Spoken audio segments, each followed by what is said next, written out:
Back at the book segment tonight, right now, there are about a dozen Republicans testing the waters for a presidential run. One of them, Dr. Ben Carson, who joins us now. So you have a big announcement. What is that?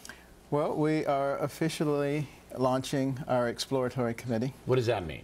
That means we have put in motion the staffing and the mechanism to explore to see whether me running for president in 2016 is a viable thing. How many guys have you hired, guys and gals? Probably about a dozen or so. All right. So they do polling for you. They do other things like that? Focus groups. And where's the base? In Alexandria, Virginia. Oh, that's interesting. It's focus groups, polling, stuff like that to see if you have enough support to announce, right? Yes, and over the next couple of months we'll have an opportunity. I've been running into thousands and thousands of people everywhere who said, please do this, and we're going to support you. So now I have a chance to see if that's going to happen. But you're really campaigning now. You're at CPAC, and you give speeches all over the country, right? Some paid, some free, right?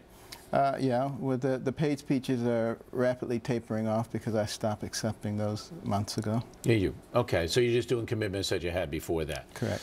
Now, you have to raise about $1 billion, you know that, right? Are you in the process of raising that kind of money now? Because somebody has to pay the people that you hired. Hey, $1 billion here, $1 billion there. Yeah, sure. Sound like George Soros. But the fact of the matter is, you know, we have tremendous popular support. We've raised a lot of money with $10, $15, $20, $30. So it's in a big bank account, the Ben Carson Fund, Political Action Fund, or whatever group it is, right?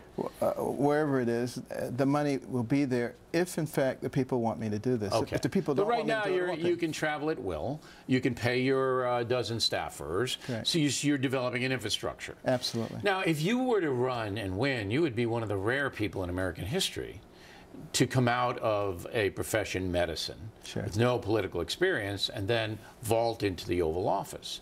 Do you really think it's possible to do? I think it's eminently possible.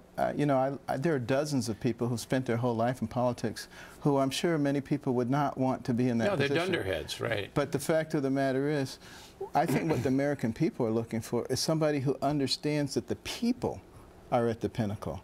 And the government should respond to the people, not the other way around. Somebody who understands the Constitution thoroughly. Okay, but let me play devil's advocate here, because you know I like you. I like the doctor. I think he's very smart. Barack Obama didn't have a lot of experience. He was a community organizer, and then he got into the Senate, where he was just a couple of years. But his inexperience has really hurt the nation. I mean, especially overseas. I mean, he's getting his butt kicked every time he turns around over there. Yeah, well, I just don't agree that he's this amateur who's inexperienced. Are you one of the people that believe that he is actively undermining the country? He wants the country to be weaker? Well, I believe that he has a different view of the country than I do, and probably than most Americans do. And I think he wants... What view would that be? His view would be that the government knows best.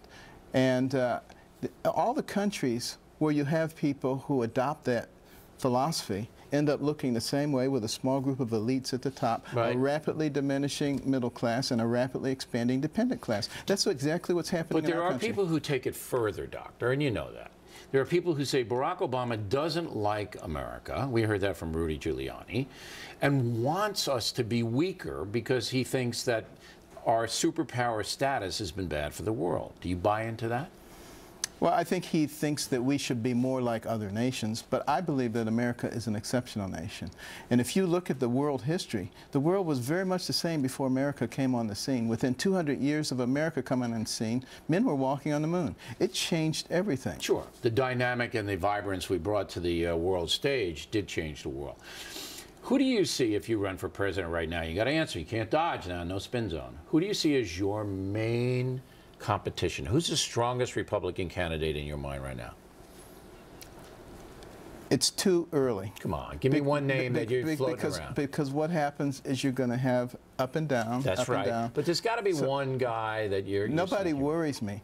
What I want to see is the very best candidate that we can put forward. None of these guys worry you? Because you know Jeb Bush is going to have the organization, he's going to have the money, he's got the experience, two-term governor of Florida, and he was successful. Doesn't matter. The people will make the decision. Of course.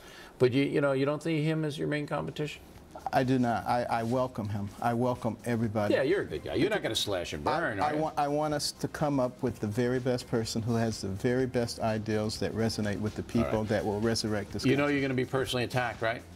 I would be disappointed if they didn't attack me. Really? Yeah, that would mean... You sound like me. That would mean I wasn't getting close to their nest.